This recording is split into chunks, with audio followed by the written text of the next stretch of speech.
by obeying His commands. Unsa tong una? By having fear in Him. Have fear in Him. Now, ikaduha nga dapat nimong buhaton aron mapahimuot nimo ang Ginoo is by obeying His commands. Dagan kanato na mga Kristohanon, may kahadlok sa Ginoo pero dili kabalo mo tuman sa iyang sugo o sa iyang mando ngani kanato. So mapasidunggan o mapahimutan nato ang Ginoo pinaagi sa pagtuman sa iyang mga kasuguan. If you want to live a life pleasing before the Lord, we must learn to submit ourselves before His will.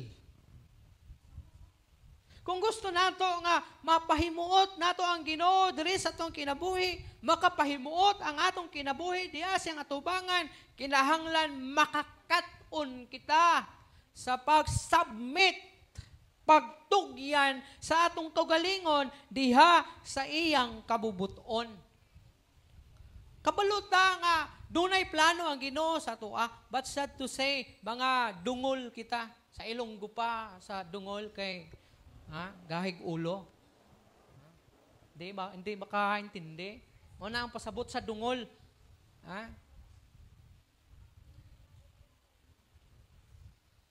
Kabaluta nga mas maayo ang plano sa Ginoo, mas maayo ang kabubuton sa Ginoo, makaayo para sa tuwa, pero tungod kay naatay pagkadungol, musukwahi kita sa will sa Ginoo, sa kabubuton sa Ginoo. Now, ingon na mga alagad sa Ginoo, ingon na mga Kristohanon, kung gusto nato mahimuot ang Ginoo sa atong kinabuhi, you must learn to submit yourselves before His will.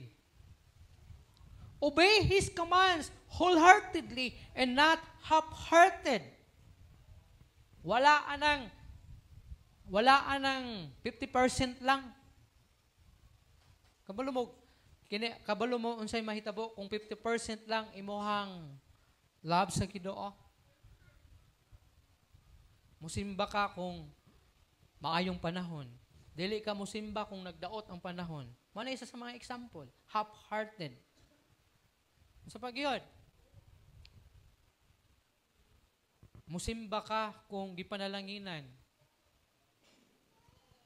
Actually, duha ang mahitabo or buhaton sa tao pag gipanalanginan. Musimba kay gipanalanginan o dili musimba kay gipanalanginan. Pareho mo untang dunay nadawat na panalangin, pero ang isa nagsimba, ang isa di mo simba. Ngano man? Kay imbes nga ipanalanginan, dapat mo simba unta, di naman mo simba. Kay, mas mamayang atuon simbahan. Nga naa naman sa hatanan. O kaha, di mo simba kay na may kwarta, amuuna dito sa mall, mag-shopping. O dili mo simba kay naay kwarta kay mag-una dito sa dagat, mga ligog dagat, mag-outing, uban sa mga pamilya, uban sa mga barkada, kay gipanalanginan. Mas lami itong gipanalanginan ka, pero padahin kang gasimba sa Ginoo, padahin kang ga-worship sa Ginoo. Ang uban po aning half-hearted, di mo simba kay, ano man, wala gipanalanginan. Labi nagsigig simba niya, pitos gyapon kinabuhi, mingon na lang kadugayan, di na ko musimba, magyapon, wala man ko panalangini, wala man ko kaluyi sa Ginoo, di na lang ko musimba. Igsoon, kung gusto ka nga mahimuot ang Ginoo sa imong kinabuhi, obey His commands. Kung sugoon ganita sa Ginoo, tiwason nato ang gisugo sa Ginoo sa tua. Kay sama sa usa ka example. Kung si Leonard, gisugo na ko ni siya si Leonard akong kuan kay first talagsara maguna ko ni makita. Basta talagsara makita, mao perminti mapansin. Si Leonard gisugo na ko ni siya og kining kabuog tubig. Nya ang ako ang mando sa iyaha palit ka og tubig dito Lord sa kanto kanang diha. Ibutang nimo sa ato ang dispenser na to.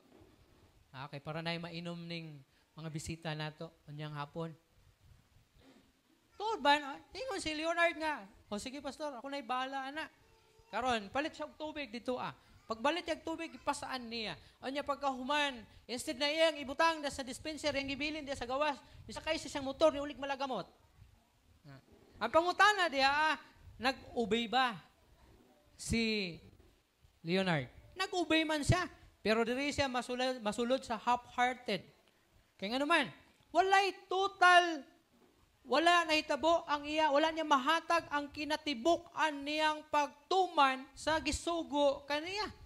Ano man, wala man niya gibutang sa dispenser, nituman tuod siya, pero half-hearted ang iyang pagtuman. The same pud na sa sugo sa Ginoo sa tua. Kung tawag ta sa Ginoo o ipatrabaho ni sa Ginoo sa tua, ang pasabot ana tiwason na siya nga trabaho.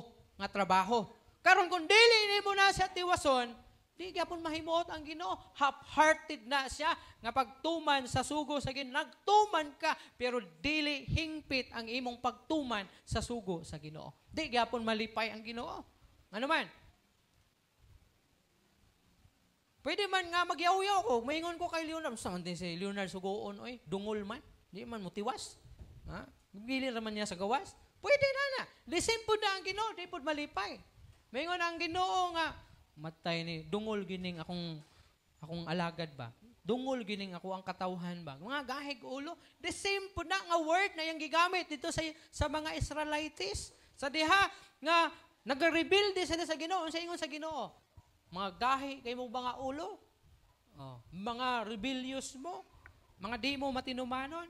Now in verse 1, sa chapter 10, sa Leviticus, ingon niya, Aaron's sons, Nadab and Abihu, took their censers. Sama sa gingon ganina. Put fire in them and added incense. And they offered unauthorized fire. Wala gitugot nga paghalad. Wala kini gitugot apan gihimo nila kini diha sa tubangan sa Ginoo, contrary diha sa kuman sa Ginoo. In verse 2, so fire came out from the presence of the Lord and consumed them, and they died before the Lord. See? Ano man? Wala silang mutuman sa sugo sa Ginoo. Instead, gibuhat nila ang kontrary sa mando sa Ginoo. Nga wala, gipasugo sa ilang nga sunugo nila tong halad at ubangan sa Ginoo, pero ilang gisunog. O sa diha nga nasuko ang Ginoo kanila, may fire nga migawa sa tubangan sa Ginoo, gilamoy ang ilang gisunog, pati katong duha ka tawo nga anak ni Aaron nga si Nadab o si Abihu. Patay sila. So kung kini nga kiniya ipakita sa Ginoo karong panahon na, mga matay tang tanan siguro. O gamay na lang mabilin. Kaya nga naman, mura man taginani. Mura tag parehang Abihu o ni Nadab. Nga di kabalo mo tuman sa sugo sa Ginoo. Tanawan sa initabo nila. Di patay sila pinagi sa kalayo. Kung ang kineya sa Ginoo kaniadtong panahon ug mao pa na ang kineya karon. Gamay na lang gyud Kristohanon mabilin, mahurot og kamatay. Ano man, mas daghan man ang di kabalo mo tuman. Tigok gyud.